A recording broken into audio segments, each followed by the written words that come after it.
रायगड जिल्ह्यातून रायगडमधल्या चौदार तळ्यात बुडून 17 वर्षाचा मुलाचा मृत्यू झालाय। दुपारी 2 वाजता ही घटना घडली। राहिल इस्माईल जोगिलकर असं या मुलाचं नाव आहे। महाड तालुक्यातल्या राजेवाडी गावाचा तो रहिवासी होता। मित्रांसोबत महाडमध्ये आल्यानंतर पोहण्यासाठी तो तळ्यात उतरला होता। पोलिसांनी त्याचा मृतदेह आता बाहेर काढलाय आणि याच बातमी संदर्भात आपण अधिक तपशील जाणून घेऊया। आमचे रायगडचे प्रतिनिधी प्रफुल्ल पवार आपल्यासोबत आहेत। प्रफुल्ल, पोलिसांनी या मुलाचा मृतदेह बाहेर काढलाय, अधिक या मुलाविषयी काय माहिती समोर येते? अतिशय दुर्दैवी अशी घटना आहे। दुपारी 2च्या सुमारास ही मुलं राजेवाडी गावातून महाडमध्ये आली होती आणि त्यांना मोह झाला की महाडच्या 14 तळ्यामध्ये आपण ते पोहायला उतरले हे सगळे मित्र। त्यातला हा जो राहिल जोगिलकर जो आहे तरुण, साधारण 20 वर्षाचा तरुण, तो बुडायला लागला। पण तो बुडत असताना त्याच्या मित्रांनी त्याला वाचवण्याऐवजी तिथून पळ काढला आणि त्याच्यामुळे या मुलाला दुर्दैवानं वाचवता आलेलं नाही। ही मुलं जर कदाचित तिथं जर थांबून त्यांनी याबाबत इतरांना माहिती दिली असेल, कदाचित या मुलाला वाचवता आलं असतं। परंतु याची माहिती मिळाल्यानंतर पोलिसांनी बराचसा शोध घेतला आणि 1 तासानंतर जोगिलकर जो आहे तरुण, त्याचा मृतदेह सापडलेला आहे आता पोलिसांना आणि पुढची प्रक्रिया आता पोलिसांनी सुरू केलेली आहे। परंतु अतिशय दुर्दैवी बाब आहे की हे जर मित्र त्याचे जर थांबले असते तिथं तर नक्कीच त्या जोगिलकरला वाचवणं शक्य झालं असतं। अगदी बरं, राहिलचा जीव वाचला असता। प्रफुल्ल, अत्यंत दुर्दैवाची घटना आहे, मात्र ऐतिहासिक असं चौदार तळ आहे। इथे कुठेतरी जागोजागी बोर्ड पाहिजे होते, परत अशा घटना घडू नये म्हणून काहीतरी सुरक्षा यंत्रणा किंवा तिथे चौकीदार पाहिजे होते, जेणेकरून अशा घटना इथल्या रोखता येतील। नाहक एका तरुणाचा बळी गेलेला आहे असंच आपण म्हणू शकतो। यापुढे तरी स्थानिक प्रशासन जागं होईल आणि यापुढे अशा दुर्घटना घडू नयेत म्हणून काहीतरी उपाययोजना या ऐतिहासिक चौदार तळ्याच्या इथं केल्या जातील, अशीच अपेक्षा आपण या घटनेच्या पार्श्वभूमीवर व्यक्त करू शकतो। प्रफुल्ल, तुम्ही दिलेल्या सविस्तर माहितीबद्दल धन्यवाद। राज्यातल्या घटना पाहूयात फास्ट। पूर्व मुंबईत क्रेन कोसळून दुर्घटना घडली आहे। चेंबूर उड्डाणपुलाचं बांधकाम सुरू असताना हा अपघात घडला। उड्डाणपुलावरून क्रेन कोसळली। या अपघातामध्ये चालक जखमी झाला असून पूर्व द्रुतगती मार्गावरच्या वाहतुकीची या अपघातामुळे कोंडी झाली। राजकीयदृष्ट्या आपल्याला बदनाम करण्यासाठी आपल्यावर बिनबुडाचे आरोप केले जात आहेत असं गंगाखेड साखर कारखान्याचे संचालक रत्नाकर गुट्टे यांनी म्हटलंय। विधान परिषदेचे विरोधी पक्षनेते धनंजय मुंडे यांनी आपल्यावर केलेल्या आरोपांविरोधात आपण 1000 कोटींचा अब्रू नुकसानीचा दावा ठोकणार असल्याचे गुट्टे यांनी म्हटलंय। एवढंच नाही तर मुंडेंनी साखर कारखान्याच्या नावाखाली 20 कोटी बुडवल्याचा आरोपही त्यांनी केला।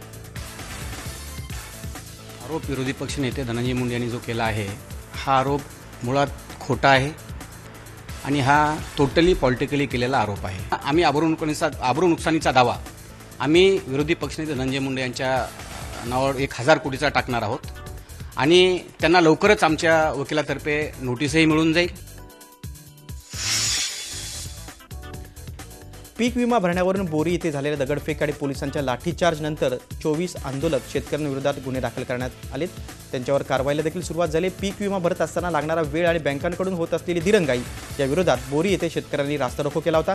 आंदोलन दरम्यान आंदोलक आणि पोलीस यांच्यात बाचाबाची झाली आणि त्याला हिंसक वळण लागलं। संतप्त शेतकऱ्यांनी केलेल्या दगडफेकीत रस्त्यावर उभ्या असलेल्या बसची काच फुटली, तसंच बँकेलाही लक्ष्य करण्यात आलं होतं। त्यामुळे सार्वजनिक मालमत्तेचं नुकसान झाल्याचा ठपका ठेवत पोलिसांनी 24 आंदोलक शेतकऱ्यांवर विविध कलमान्वये गुन्हे दाखल केलेत। दरम्यान शेतकऱ्यांनी हे गुन्हे मागील घेण्याबाबतचं निवेदन जिल्हाधिकाऱ्यांकडे दिले।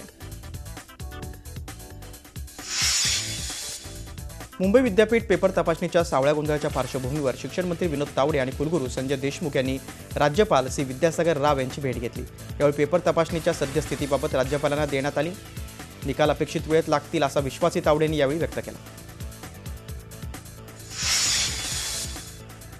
बेधडक वक्तव्यासाठी प्रसिद्ध असलेले भाजपचे नेते आणि केंद्रीय रस्ते वाहतूक मंत्री नितीन गडकरी यांनी स्वतःची कार्यशैली जालन्यातल्या जनतेसमोर मांडली।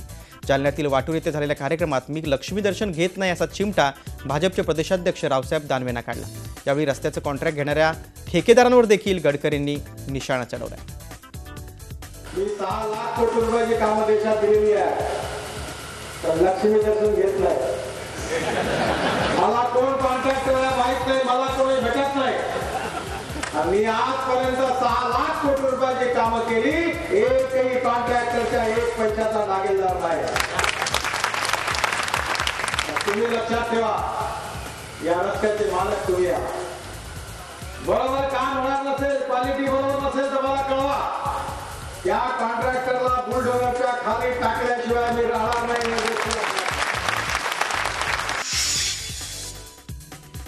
मटका जुगार यासारख्या बेकायदेशीर धंद्यांमध्ये पोलीस आणि धंदेवाले यांची मिलीभगत असते हे साऱ्यांनाच माहिती आहे. मात्र उस्मानाबादमध्ये पोलीसच कसे या धंदे सुरू करण्यासाठी प्रोत्साहन देत आहेत याचं स्टिंग ऑपरेशन झी24 तासनं समोर आणलंय.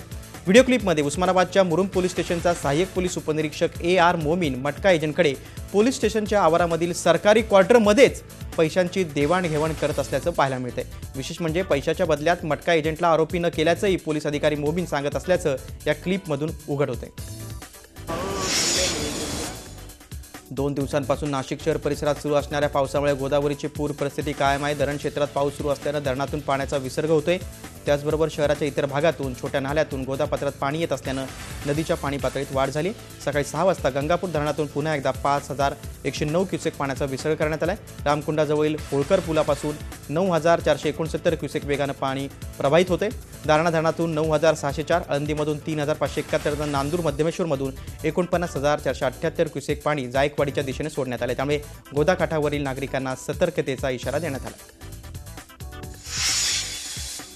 धरण क्षेत्रातील पाऊस आणि धरणातील पाणीसाठा या पार्श्वभूमीवर कोयना धरणातून मोठ्या प्रमाणात विसर्ग सुरू आहे. पायथा वीजगृहातून वीज निर्मिती करून प्रतिसेकंद 2100 क्युसेक पाणी कोयना नदीपात्रात सोडण्यात आलं. या पाण्यामुळे कोयना नदीच्या पाणी पातळीत मोठ्या प्रमाणात वाढ झाली. नदीकाठच्या 278 गावांना सावधानतेचा इशारा देण्यात आला.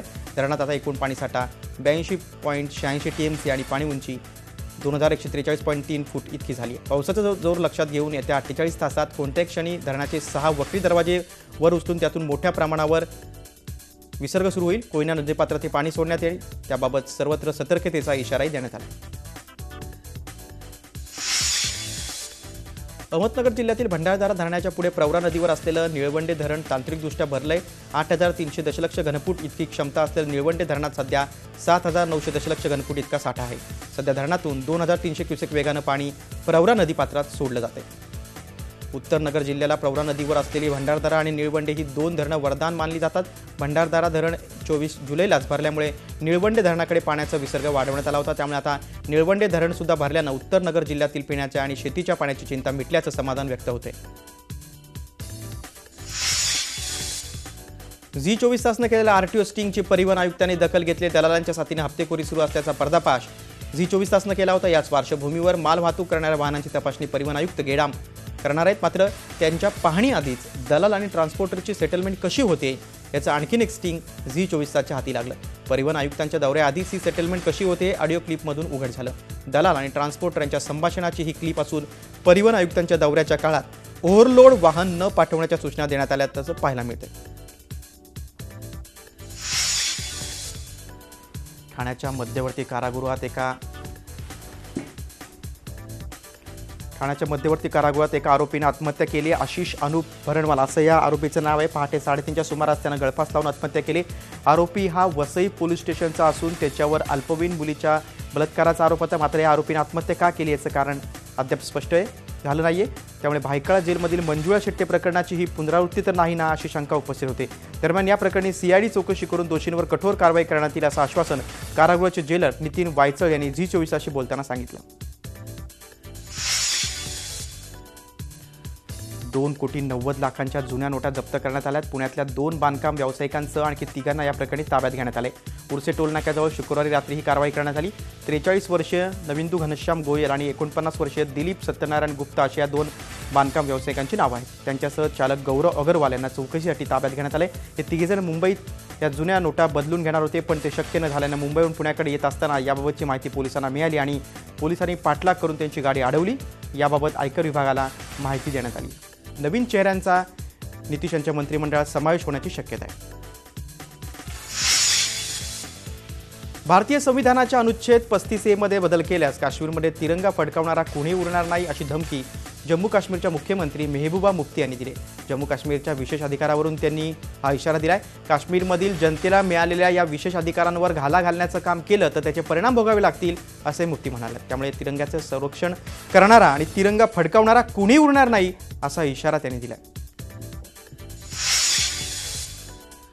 गुजरातमध्ये राज्यसभेच्या 3 जागांसाठी होणाऱ्या निवडणुकीच्या पार्श्वभूमीवर काँग्रेसमध्ये भगदाड पडण्यास सुरुवात झाली. आतापर्यंत काँग्रेसच्या 6 आमदारांनी राजीनामा दिला. त्यामुळे पक्षाला अधिक फटका बसू नये आणि फुटीच्या पार्श्वभूमीवर काँग्रेसनं 44 आमदारांना बंगळुरूला पाठवले. राज्यसभेची निवडणूक होईपर्यंत या सर्व आमदारांना बंगळुरूतल्या एका रिसॉर्टमध्ये ठेवण्यात आले. राज्यात येत्या वर्षाअखेर विधानसभेच्या निवडणुका होणार असून गेल्या 3 निवडणुकांमध्ये पक्षाचा मोठा पराभव झालाय.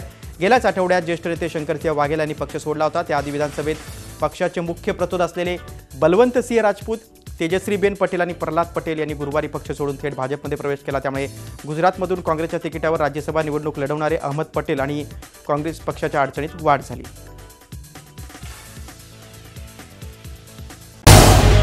झी 24 तास रहा एक पाऊल पुढे.